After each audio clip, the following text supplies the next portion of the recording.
دیکھیے ہر انسان کے وجود کے دو حصے میں نے پہلے دن شاید کچھ بیان کیا تھا. ایک خاکی وجود اور اینیمل بینگ جو حیوان ہے ہمارا، ایک وہ روح ربانی جو اس میں پھونکی گئی. آدم میں جب وہ روح پھونکی گئی تب وہ مسجود ملائک بنے. فَإِذَا سَوَّيْتُهُ وَنَفَخْتُ فِيهِ مِن رُوحِي فَقَعُوا لَهُ سَاجِدِينَ. دو جگہ آئے تھے قرآن مجید میں ایک شوشے کے فرق کے بغیر، سورہ حجر اور سورہ صاد. جب میں اس کو پوری طرح تیار کر لوں اور اس میں اپنی روح میں سے پھونک دوں تو گر پڑنا اس کے سامنے سجدے.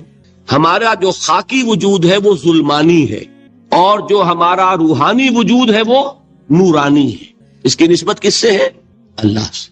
بات سمجھ میں آئی؟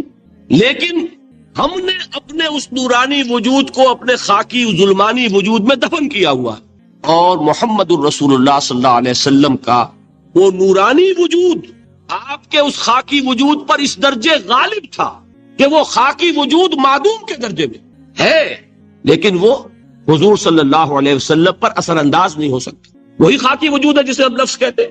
نفس غلبہ کر سکتا ہے محمد پر صلی اللہ علیہ وسلم. حضور کی شخصیت کی نورانیت نے آپ کی شخصیت کے خاکی وجود کا احاطہ کیا ہوا. ہماری شخصیت کی ظلمانیت نے ہماری اس نورانیت کو گل کیا، دفن کیا ہوا، چھپایا ہوا. بس یہ فرق ہے. انہیں آپ کہہ لیں نور، صحیح ہے، ان کی نورانیت غالب ہے. یہی بات ہے جو حضور نے اس طرح سمجھائی. دیکھو ہر انسان کے ساتھ ایک شیطان ہوتا ہے. اب کسی صحابی نے بڑی جرت سے کام لیا، پوچھ لیا حضور کہ آپ کے ساتھ بھی ہے؟ ہر انسان کے ساتھ جو کہا نا، تو انسان تو ہے آپ بھی، جو کہ آپ کے ساتھ بھی ہے. آپ نے فرمایا ہے، لیکن میں نے اسے مسلمان کر رکھا. بات ختم ہو گئی. نفی نہیں ہے، وہ میرے تابع ہے، میرا مطیع ہے، مجھے گدن نہیں پہنچا سکتا. ہے تو صحیح، لیکن نہ ہونے کے درجے میں آ گیا کہ نہیں. یہ ہے فرق سارا. اور میں یہاں پہ کوٹ کرنا چاہتا ہوں ایک بہت بڑے بریلوی مکتب فکر کے عالم دین صاحب زادہ، نام میرے ذہن سے ایک دم اتر گیا، فیض الحسن. اللہ تعالیٰ ان کی خطاؤں سے درگزر فرمائے، ان کی مغفرت فرمائے. آپ نے سنا ہوگا نا نام. انہوں نے ایک روز تقریر کی جو میں نے سنی، اور تقریر کہاں کی؟ ساہیوال میں. وہاں کا ایک بہت مشہور چوک ہے، مہاجرین، مسجد مہاجرین کہلاتی ہے، وہاں تقریر تھی ان کی. میں نے سنی. ان کے الفاظ یہ تھے کہ کیا آپ لوگ ہمیں جاہل سمجھتے؟ کیا ہمیں عربی نہیں آتی؟ کیا ہم نے قرآن نہیں پڑھا جس میں بار بار یہ لکھا ہوا ہے کہ حضور بشر ہیں؟ حضور بشر ہیں، لیکن اصل میں ہم حضور کی بشریت کو نمایاں کرنے کو سوء ادب سمجھتے ہیں. بات سمجھیے آپ نے، اس قدر پیاری بات ہے. انہوں نے کہا کہ آپ کے باپ کا نام کیا ہے؟ عبد الرحمان. آپ عبد الرحمان کہہ کے پکارتے ہیں انہیں؟ ابا جان. ابھی آپ نے وہ آیات سنی، حضرت ابراہیم نے اپنے مشرک باپ کو یا ابت، یا ابت، بڑا پیارا ترجمہ کیا. ابا جان، ابا جان. کیا نام لیں گے؟ آپ کے باپ کا نام ہے، نام نہیں لیتے آپ. کیوں؟ ادب کی وجہ سے. اسی وجہ سے ہم در حقیقت حضور کی بشریت کو نمایاں کرنے کو سوء ادب سمجھتے ہیں، ورنہ کوئی ہم جاہل ہیں، ہمیں عربی نہیں آتی، ہم نے قرآن نہیں پڑھا، جانتے ہیں کہ وہ بشر. بات سمجھ میں آئی؟ کتنی آسانی سے مسئلہ حل ہوتا ہے، بشرطے کہ نیت حل کرنے کی ہو. آخر آمنہ کے بیٹے ہیں، عبداللہ کے بیٹے ہیں، عبد المطلب کے پوتے ہیں. بچپن آپ پر گزرا ہے، لڑکپن آپ پر گزرا ہے، نوجوانی آپ پر آئی ہے، جوانی آپ پر آئی ہے، شادی آپ نے کی ہے، اولاد آپ کی ہے. کون بے وقوف احمق ہوگا کہ جو آپ کی بشریت کا انکار کرے گا؟ لیکن یہ کہ جس طریقے سے اس کو بیان کیا جاتا ہے وہ ایک مسئلہ بن گیا اختلافی، وہ رد و قضا اور کھینچ تان.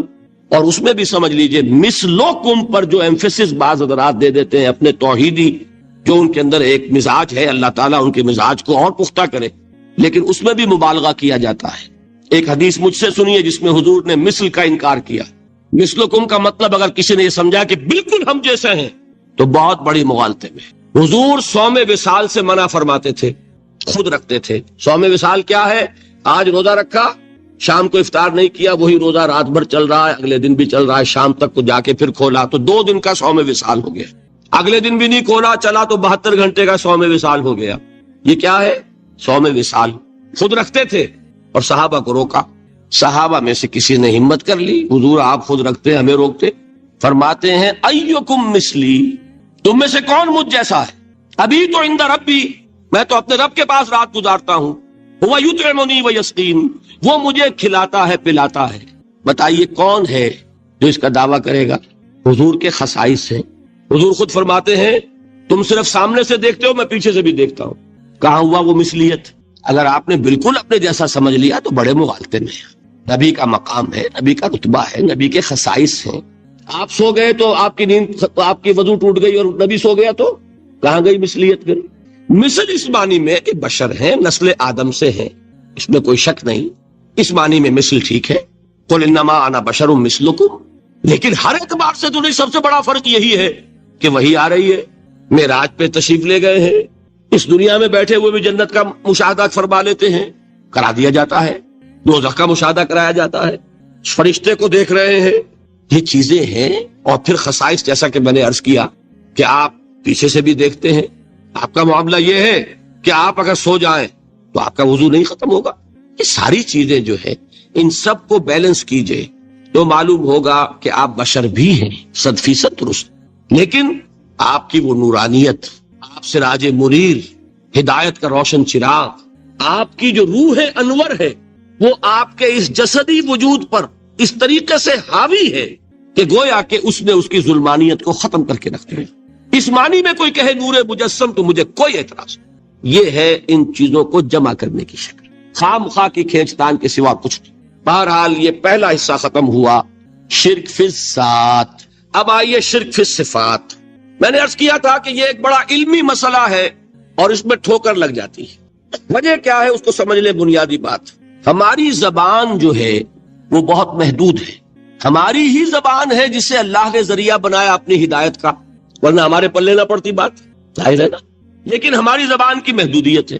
اس محدودیت کا ایک مظہر یہ ہے کہ ہم جو الفاظ اللہ کے لیے بطور صفت استعمال کرتے ہیں وہی الفاظ مخلوقات کے لیے بھی کر لیتے ہیں۔ اللہ موجود، ہم بھی موجود۔ اللہ زندہ، ہم بھی زندہ۔ اللہ علیم، تو انسان علیم بھی علیم نہیں، علامہ بھی ہے کہ نہیں؟ یہ تو بڑا مبالغے کا لفظ ہے، انسان علامہ ہے کہ نہیں؟ اللہ دیکھتا ہے، بصیر ہے، ہم بھی بصیر ہیں۔ اللہ سنتا ہے، سمیع ہے، ہم بھی سنتے ہیں۔ اللہ کو قدرت حاصل ہے، کچھ ہمیں بھی حاصل ہے۔ ایک مکہ مارا تھا حضرت موسیٰ نے، جان نکال دی تھی کہ نہیں؟ ہے نا کچھ نہ کچھ۔ اللہ چاہتا ہے، ہم بھی چاہتے ہیں۔ اسے دیکھیے چاہت میں وہ ہو گیا تھا جس پر روک دیا حضور نے، ما شاء اللہ وما شئت اجعلتنی للہ ندا، کیا تم نے مجھے اللہ کا مد مقابل بنا دیا؟ دھوکہ ان الفاظ کے اشتراک کی وجہ سے لگ جاتا ہے۔ بات سمجھ میں آئی؟ اب اس میں فارمولہ میں نے عرض کیا تھا کہ ایک نوٹ کر لیں تو مسئلے سارے حل ہو جائیں۔ جب ہم کوئی لفظ بطور صفت اللہ کے لیے بولتے ہیں اور اسی لفظ کو مخلوق میں سے کسی کے لیے بولتے ہیں، مخلوق میں سب آ گئے، جمادات، حیوانات، انسان، اولیاء اللہ، فرشتے، انبیاء، رسول، سب مخلوق تو ہے نا۔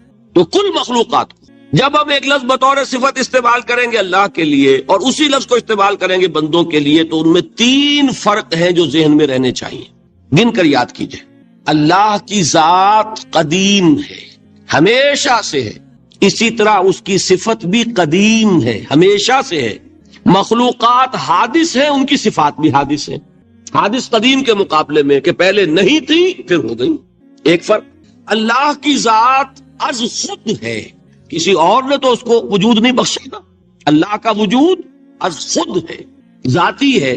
اسی طرح اس کی صفات ذاتی ہیں، کسی اور کی عطا کردہ نہیں ہے۔ مخلوق کوئی ہو کسے باشد، ان کا وجود ذاتی نہیں، عطائی ہے، اللہ نے دیا تو وجود ملا۔ اسی طرح ان کی صفات عطائی ہے، ذاتی نہیں۔ 2 فرق ہو گئے۔ اللہ کی ذات مطلق ہے، لا محدود، اسی طرح اس کی صفات مطلق ہیں، لا محدود۔ مخلوق کی ذات محدود، کسے باشد، صفت بھی محدود۔ 3 فرق ہے، ذاتی، عطائی، قدیم، حادث، لا محدود، محدود۔ 3 فرق ذہن میں رہیں تو جو صفت بھی آپ اب بولیں گے اس میں یہ تینوں باتیں ذہن میں رہیں۔ سمجھ میں آ گئی بات؟ اب اس کا اطلاق کیجئے تو یہ علم غیب کا مسئلہ حل ہو جائے۔ یہ بھی لا ینحل سمجھا جاتا ہے۔ علم کسی کا بھی ہو، انسان، فرشتہ، اولیاء، انبیاء، رسول، حضور صلی اللہ علیہ وسلم، کسی کا حادث ہے، قدیم نہیں ہے، عطائی ہے، ذاتی نہیں ہے، محدود ہے، لا محدود نہیں ہے۔ 3 باتیں مان لیں، شرک نہیں ہوگا۔ ان میں سے ایک کو ساقط کر دیں، شرک ہو جائے۔ آئی بات سمجھ؟ اللہ کی قدرت ذاتی ہے، عطا کردہ نہیں۔ مخلوق میں جس کو قدرت حاصل ہے وہ عطائی ہے، ذاتی نہیں۔ اللہ کی قدرت لا محدود،